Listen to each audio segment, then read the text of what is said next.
నమస్తే. బచ్చలకూరి జోసెఫ్ అంటే అందరూ గుర్తుపట్టలేకపోవచ్చు. ప్రశ్న రావణ్ అంటే అందరికీ గుర్తొస్తుంది. ప్రస్తుతం నెల్లూరు సెంట్రల్ జైల్లో నిర్బంధించబడ్డాడు.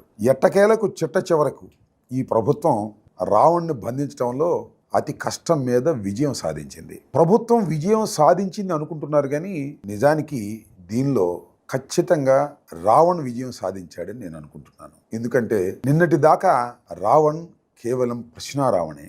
ఇవాళ ప్రభుత్వం అతన్ని హీరో రావణ్గా చూపించగలిగింది రాష్ట్ర ప్రజానీకానికి. చాలా పెద్ద ఎత్తున సింపతి మూటగట్టుకున్నాడు. తన పర్సనాలిటీని అద్భుతంగా పెంచుకోగలిగాడు. ఎన్ని కేసులు పెట్టినా ఎదిరించి నిలబడతాను అనేటువంటి సందేశం ఇవ్వగలిగాడు. అసలు రావణ్ని బంధించడానికి అష్టకష్టాలు పడాల్సిన పరిస్థితి ఎందుకు వచ్చింది ప్రభుత్వానికి నాకు అర్థం కాలేదు. రావణ్ నాకు బాగా తెలుసు. యూట్యూబర్గా నన్ను 3 సార్లు అతను ఇంటర్వ్యూ చేశాడు. అతనితో ప్రైవేట్గా కూడా నేను సంభాషించాను. అతను ఒక ఐడియాలజీతో పనిచేస్తున్నటువంటి వ్యక్తి. సరే, ఆ ఐడియాలజీ మీకు నచ్చుతుందా నాకు నచ్చుతుందా అనే దానికి నేను పోలేదు. అతనికి ఒక ఐడియాలజీ ఉంది. ఆ ఐడియాలజీ ప్రకారం అతను తన ప్రవర్తనని చేస్తూ ఉన్నాడు. సరే, మొన్న జరిగినటువంటి సంఘటనలో అతను హిందూ మతాన్ని తిట్టాడని, పవన్ కళ్యాణ్ని తిట్టాడని రకరకాల విమర్శలు ఉన్నాయి. సరే, వాటి జోలికి నేను పోదలుచుకోలేదు. ఎందుకు పోదలుచుకోలేదంటే అతన్ని వెంటాడుతున్నటువంటి తీరు చాలా ప్రమాదకరమైంది కాబట్టి. ప్రజాస్వామ్యంలో ఈ విధమైన పద్ధతుల్లో ఒక వ్యక్తిని వెంటాడకూడదు. మీకు వివరంగా చెప్పాలంటే చాలా సందర్భాల్లో మనం వింటుంటాం, ఒక బంతిని బలంగా కసిగా నేలకేసి కొట్టామనుకోండి, దానికి 10 స్పీడ్తో బంతి పైకి లేస్తుంది. ఖచ్చితంగా అంతే. ఇవాళ రావణ విషయంలో కూడా ఇవ్వవలసిన ఫోర్స్ కన్నా ఎక్కువ ఫోర్స్ ఇచ్చారు. దాంతో రావణ్ మరింతగా పైకి లేచాడనేది నాకున్నటువంటి పరిజ్ఞానం. ఒక్కసారి ఆలోచించుకోవాల్సిందిగా కూడా ఈ సందర్భంగా ప్రభుత్వానికి చెప్పదలుచుకున్నాను. దీనిలో ప్రభుత్వం చాలా అపాస్పాలైంది. ఎందుకంటే రావణ్ణి అరెస్ట్ చేయటం వల్ల కాదు, అరెస్ట్ చేసినటువంటి విధానం వల్ల. ఒకదానిలో బెయిల్ వస్తే మరొకసారి అరెస్ట్ చేయటం, ఇలా పరంపరగా. అదేదో జోక్ చెప్తారే పాత సినిమాలో, చెల్లి పెళ్ళి జరగాలి మళ్ళీ మళ్ళీ అని, రావణ అరెస్టు జరగాలి మళ్ళీ మళ్ళీ. ఏమిటిది నాకు అర్థం కాలేదు. అంతగా రావణ్ మీద బలాన్ని ఎందుకు ప్రయోగించవలసి వచ్చింది ఈ ప్రభుత్వం అనేది ఇక్కడ ప్రశ్న.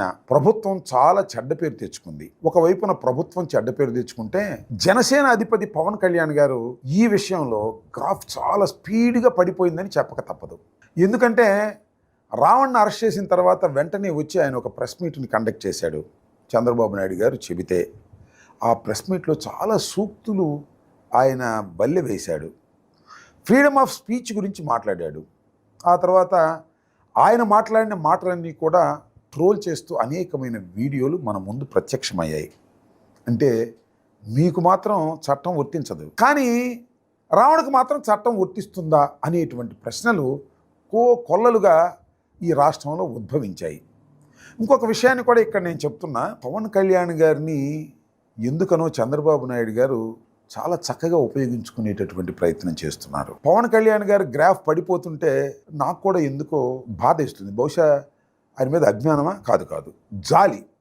ఎందుకంటే రాజకీయాల్లో అతి ఉత్సాహంగా వచ్చినటువంటి వ్యక్తి ఈ విధంగా డ్రాప్ అయిపోతున్నాడు, ఈ విధంగా అపాస్పాలు అయిపోతున్నాడు. కేవలం చంద్రబాబు నాయుడు గారు చెప్తుంటే ఇలాంటి పనులు చేస్తున్నాడు.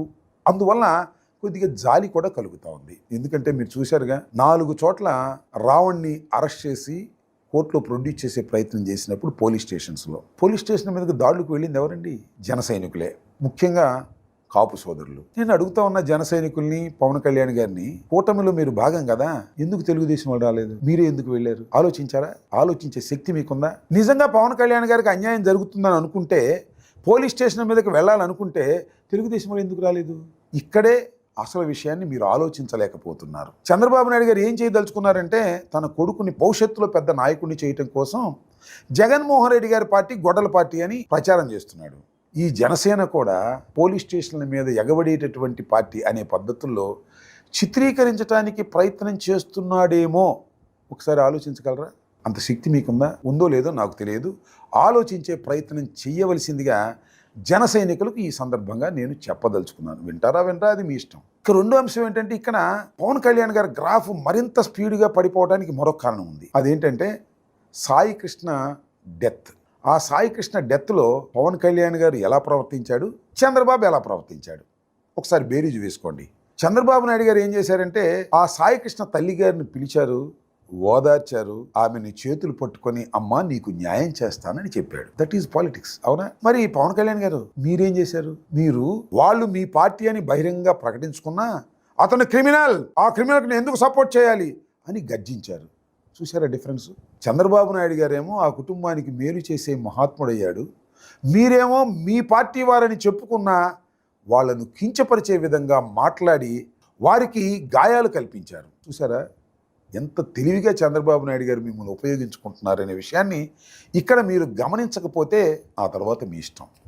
అంతేకాదు, ఒక వ్యక్తిని అతి దారుణంగా హింసించాలి, కక్ష పట్టాలి అని అనుకున్నప్పుడు ఆ వ్యక్తి ధైర్యవంతుడైతే మరింతగా పెరుగుతాడు అనే ఒక నగ్న సత్యాన్ని పవన్ కళ్యాణ్ గారు మర్చిపోతున్నారు. ఒకటి రెండు ఉదాహరణలు చెప్తాను. ఎమర్జెన్సీ తర్వాత శ్రీమతి ఇందిరాగాంధీ గారిని అరెస్ట్ చేశారు, ధైర్యంగా ఎదుర్కొంది. ఆ అరెస్టు తర్వాత ఆమె ద్విగుణీకృతమైనటువంటి నాయకత్వ లక్షణాలతో భారతదేశంలో బలపడిపోయింది ఆమె అనే విషయాన్ని మీరు మర్చిపోతున్నారు. బహుశా మీకు తెలియదేమో.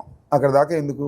జగన్మోహన్ రెడ్డి గారిని 16 మాసాలు జైల్లో పెట్టారు కాంగ్రెస్ ప్రభుత్వము, చంద్రబాబు నాయుడు గారు కలిసి. జగన్మోహన్ రెడ్డి గారు ధైర్యంగా ఎదుర్కొన్నాడు, ఒక మంచి లీడర్గా తయారయ్యాడా లేదా? గెలుపు ఓటములు పక్కన పెట్టాడు. అక్కడ దాకా ఎందుకు పవన్ కళ్యాణ్ గారు? నారా చంద్రబాబు నాయుడు గారిని అరెస్ట్ చేస్తే రాజమండ్రి సెంట్రల్ జైలుకి వెళ్ళి ఆయన్ని పరామర్శించి బయటకు వచ్చి రంకెలు వేశారే, ఇది అన్యాయం అన్నారే. కానీ నన్ను కానీ లేదా రావణ్ని కానీ అరెస్ట్ చేసినప్పుడు మాత్రం మీరు మౌనంగా ఉండటం సరిగదా? రావణ్ని అరెస్ట్ చేయటంలో ప్రధాన పాత్ర మీరే పోషించారని చెడ్డ పేరును తెచ్చుకున్నారు కదా. ఇవాళ రావణ్ ఇంతకు ముందు కేవలం ఒక యూట్యూబర్ మాత్రమే. ఇవాళ రావణ్కి తెలుగు రాష్ట్రాల చరిత్రలో ఒక పేజీని కేటాయించారు కదా. ఎక్కడనే నాకు అర్థం కాలేదు. రావణ్ని వరుసనే అరెస్ట్ చేస్తుంటే, విడుదల చేస్తుంటే ఏం కేసులు పెట్టారండి? ఎంత పెద్ద కేసు అండి ఈ ఏపీఏ. ఇది టెర్రరిస్టుల మీద పెట్టేటటువంటి కేసు. అలాంటి కేసుని రావణ్ అనేటువంటి పిచ్చుక మీద మీరు ప్రయోగించారు. అతను ఎదుర్కొంటే పిచ్చుక కాదు, మహాశక్తివంతుడు అవుతాడు. అతను ఎదుర్కొంటాడు, ఒక మహాశక్తివంతుడు అవుతాడు అనే విషయాన్ని మీరు మర్చిపోతున్నారని కూడా ఈ సందర్భంగా నేను చెప్పదలుచుకున్నా. ఏది ఏమైనా పవన్ కళ్యాణ్ గారు ఈ విషయంలో పప్పులో కాలేశారు. పవన్ కళ్యాణ్ గారి గ్రాఫ్ స్పీడ్గా పడిపోవడానికి దోహదం చేశారు. గుర్తుపెట్టుకోండి, ఇలాంటి విషయాలలో జాగరూకతతో వ్యవహరించకపోతే పొలిటికల్గా నష్టం జరుగుతుందనే విషయం మీరు నష్టం జరిగిపోయిన తరువాత తెలుసుకుంటే మనం ఏం చేయగలిగింది లేదని కూడా ఈ సందర్భంగా చెప్పదలుచుకున్నాను. కక్షలు కార్పణ్యాలతో ప్రభుత్వాలని, పోలీసు యంత్రాంగాన్ని ఉపయోగించుకుంటే ఆ ప్రభుత్వాలు కలకాలం మనజాలవనేటువంటి నగ్న సత్యాన్ని 3 సంవత్సరాల తరువాత మీరు గుణపాఠంగా నేర్చుకుంటారని నేను భావిస్తున్నాను. ధన్యవాదాలు.